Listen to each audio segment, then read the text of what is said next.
प्रायोजक हैं cancer healer centre, new beginning.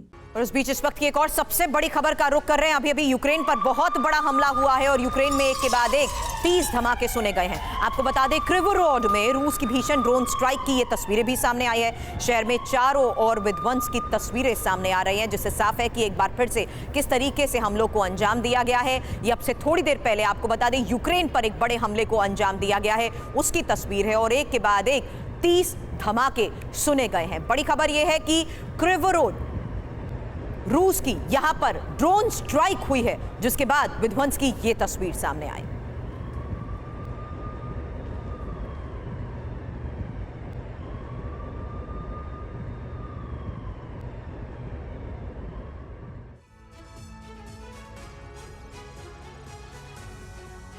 और यूक्रेन का एक और शहर है किरोवोरोड में भीषण अटैक हुआ है। एक बार फिर से हमला हुआ है। यहाँ पर रूस के हमलों के बाद भारी विध्वंस देखने को मिल रहा है।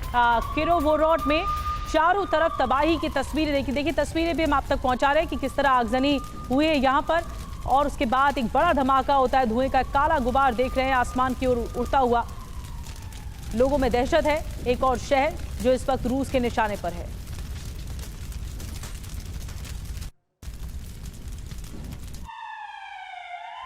क्रिवोरोड में चारों तरफ तबाही की तस्वीर आपने देखी है, लेकिन इस बीच आपको बता दें, हालात को देखते हुए खबर यह भी है कि सभी ट्रेन्स को रद्द कर दिया गया है। रूसी हमलों के बाद सेवाएं ठप बताई जा रही हैं। यूक्रेन के क्रिवोरोड में ही रूस ने जिस तरीके से बड़े अटैक को अंजाम दिया है, अलग अलग जगहों से आ रही इन तस्वीरों से साफ है कि किस तरीके से धमाकों की ये गूंज क्रिवोरोड में सुनाई दे रही है। क्योंकि लगातार हुए इन हमलों के बाद ये साफ है कि अब क्रिवोरोड में बड़े स्तर पर ऑपरेशन को चलाया गया है।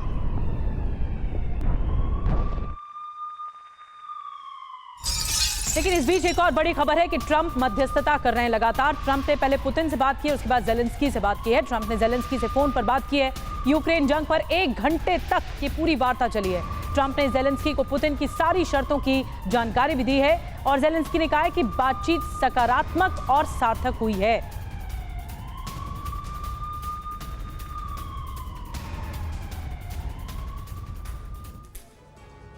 एक तरफ लगातार हमलों को अंजाम दिया जा रहा है, दूसरी तरफ बातचीत का दौर भी जारी है। फिलहाल इस वक्त की लेटेस्ट खबर और बड़ा अपडेट आपके सामने, क्योंकि पुतिन के बाद जेलेंस्की से जो बात हुई है, रूस यूक्रेन महायुद्ध के हालात के बीच ये सबसे बड़ा अपडेट है, जहां सीज फायर पर ट्रंप ने पुतिन के बाद जेलेंस्की से बात की है। ट्रंप ने जेलेंस्की को पुतिन की सारी शर्तों की जानकारी भी दी है। हालांकि इस बीच आपको यह भी बता दें, सीज फायर पर ट्रंप ने पुतिन के बाद जेलेंस्की से जो बात की है, उसी के तहत यह बड़ी खबर सामने आ रही है कि रूस यूक्रेन साथ बैठने को भी तैयार नहीं है। जी हाँ, ट्रंप ने जेलेंस्की को पुतिन की सारी शर्तों की जानकारी दी, लेकिन पेच क्या है, दिक्कत क्या है कि बातचीत के बीच दोनों तरफ से हमले भी हो रहे हैं, जो इस वक्त ताज़ा स्थिति है ग्राउंड पर कि हमले किए जा रहे हैं।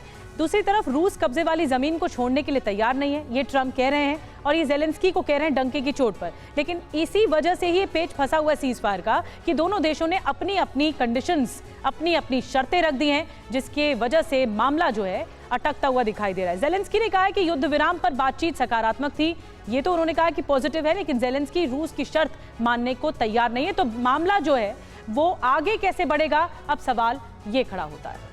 हालांकि इस बीच आपको यह बता दें कि पुतिन की जो शर्तें हैं, जिसके बारे में अभी फिलहाल ट्रंप की तरफ से जेलेंस्की से बात की गई है, वो 7 शर्तें हैं क्या, जिसकी वजह से सीज फायर में पेच फंसा हुआ है। एक एक इंफॉर्मेशन अब उस आधार पर आपके सामने, क्योंकि 2022 के बाद कब्जे वाले इलाके रूस को मिले, ये पहली शर्त। नंबर 2, क्रिमिया पर रूसी कब्जे को मान्यता दी जाए।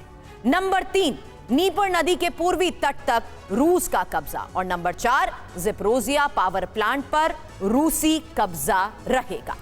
यहाँ अगली शर्त ये है, ये भी देख लीजिए कि यूक्रेन को नेटो और ईयू सदस्यता कभी नहीं मिलेगी। ये भी एक शर्त है जिसके लिए यूक्रेन लड़ रहा है, जिसके लिए ये युद्ध शुरू हुआ।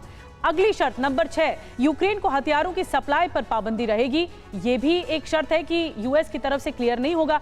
यूरोप की पूर्वी दिशा में विस्तार नहीं करेगा नेटो, ये भी शर्त है, ये भी कंडीशन है। तो कैसे यूक्रेन बातचीत की मेज पर राजी हो पाएगा, उसे उस बात के लिए मना पाएंगे ट्रंप, ये देखना होगा।